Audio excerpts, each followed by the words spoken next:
Welcome to the Brandon Smith Rugby channel here on YouTube, and I have a very exciting video for you today. With the Six Nations kicking off this weekend, I thought it'd be interesting to look at 5 young stars that you should keep an eye out on during the course of the tournament. The tournament can be a breakout time for many young players, and so I'm very excited to bring these 5 to you. We're going to look at footage, we're going to look at some stats and see what impact they can have for their country. So if you're new here and excited for the Six Nations, hit that subscribe button. It's free to do and helps us to push towards 1,000 subscribers. As always, leave your comments down below in the comments section. Let me know which one will be the biggest standout player this year. Now, have I missed anyone? Let me know in the comments down below. Let's crack on with it. I hope you like the new background. First up, we start in England. Yes, I'm wearing a Wales shirt. Yes, I got Wales posted by me, but we're starting with an English player. An English centre who was called up maybe unexpectedly a little bit is Paolo Odogwu. I'm not sure how to say his name. I apologise if I've butchered your name, Paolo. But an incredible player who has really burst onto the scene over the past few years. He's of Nigerian and Italian descent. He is an incredibly attack-minded centre. He can be the best player in the world. That's what Eddie Jones certainly thinks. That's what he said in a quote recently. He has that X factor. He has that power in his play, something that Eddie Jones came out with recently. The 23-year-old Wasps player has been called up to the squad for the first time. Obviously has had time at Sale, came to the Leicester Tigers Academy, but was released, joined Sale, and then went on to play for Wasps. One of the things you'll notice in his game is his footwork. His footwork is outstanding. We'll take a look at footage of that in just a second. And one of the big reasons for this, I believe, is his experience of playing sevens. He played sevens Premiership Rugby and is actually the highest try score in the history of that competition, which tends to be a development competition.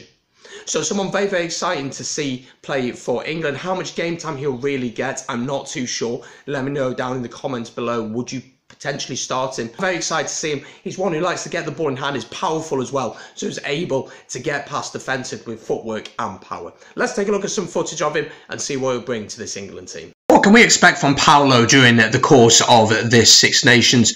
Starting on the wing in his younger days, but moving to centre, and he's currently playing there for Wasps in the Premiership. As you can see, he has a great turn of pace. He's certainly an attack-minded centre.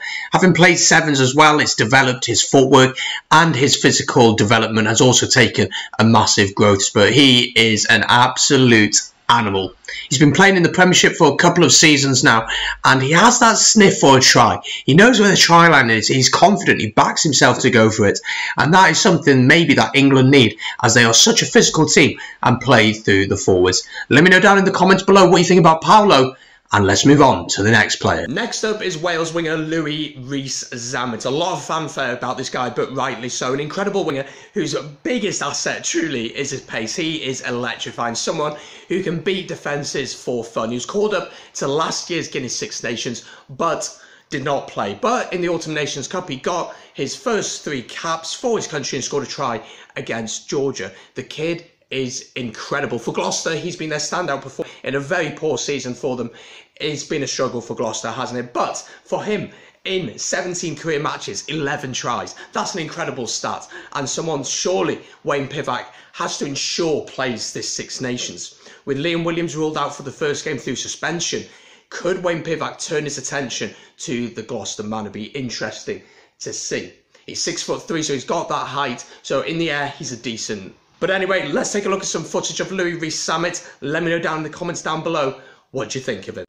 Louis Rees-Zammit, is he the future on the wing for Wales? Obviously, his biggest attribute is his pace, but as you can see here, he's so comfortable at beating his man. He's confident enough to go for tries. He doesn't hold back. And as a young man, only 21 years old, he's only going to get better. As an attacking option, there is none better than him in the Wales squad on the wings from a distance. But defensively, there may be a few question marks that he needs to look at his game.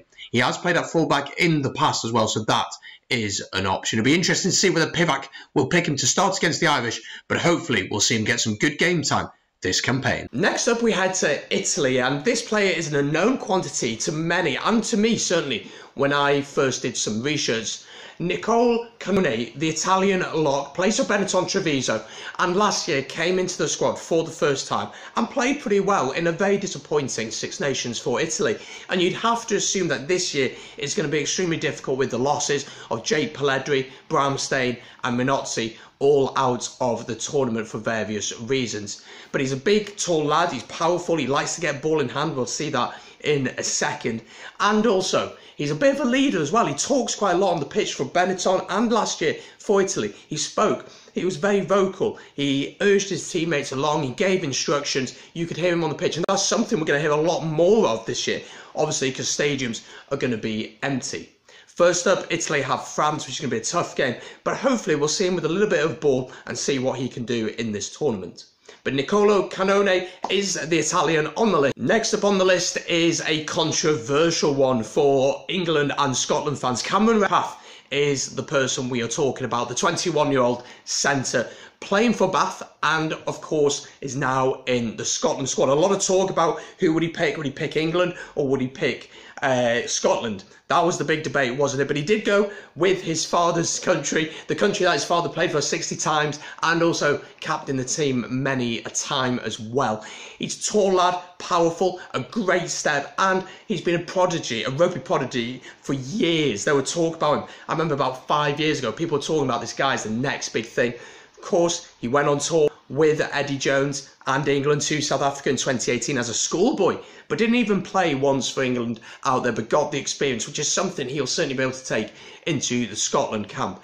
Scotland seem to have a decent selection of backs now, don't they? Playing that attacking style of rugby, and that is something he will certainly look to bring.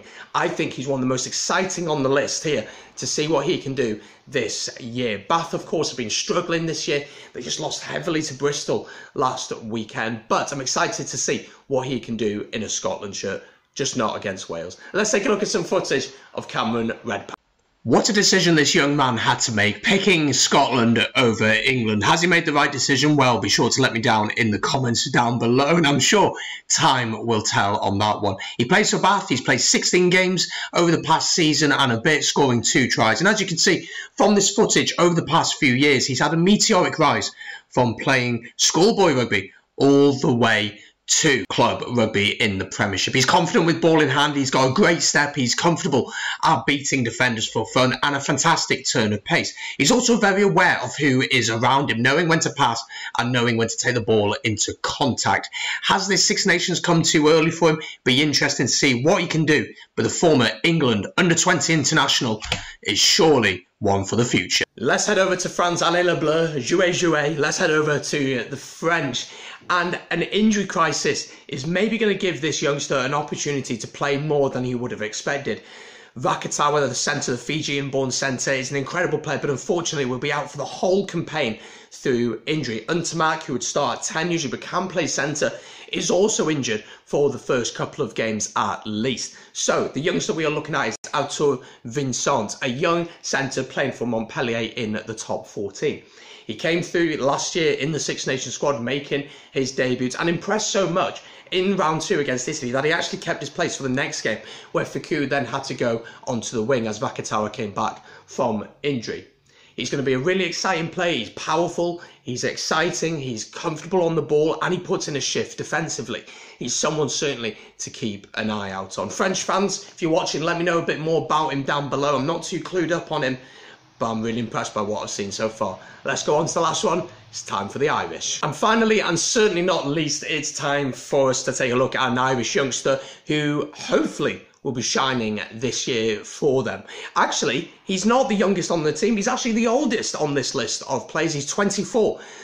In rugby terms, that is still pretty young, isn't it? He is an exciting winger and is Hugo Keenan, someone that I am so excited to see in this year's Six Nations. A Leinster winger, so he's won a lot already, and seen him in the Pro 14, seen him run against some tired props. It's always exciting to see that. He has scored 2 tries already for his country against Italy in last year's Six Nations, which was rearranged back in October. So he got 2 tries. He's electrifying. He's quick. He's comfortable on the ball as well. Beats a man.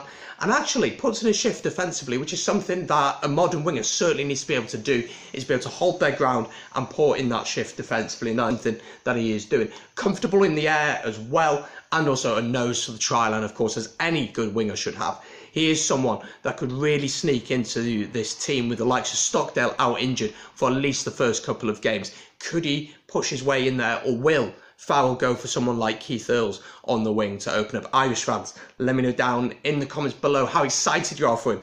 And will he start against the Welsh? So there we go, that's the list of 5 youngsters you should keep an eye out on over the course of the Six Nations. Lots of videos coming out over the next few days ahead of the Six Nations World previews for each game, and also I'm going to be doing watch alongs on the channel here on Saturday as well for both of the first sets of fixtures. If you have enjoyed it, I'd really appreciate if you can hit that subscription box down below, the red box there. It's free to do, helps the channel grow, and as we push towards 1,000 subscribers. Comment down below if I missed anyone out, and also get in the comments, why not, your Six Nations predictions. I'm really interested to see who you're backing this year. Thank you so much for watching. I appreciate you giving your time for me today. Take care, guys. Enjoy the rugby over the weekend. It's so exciting to have rugby back. Stay safe, and I'll see you later. Peace.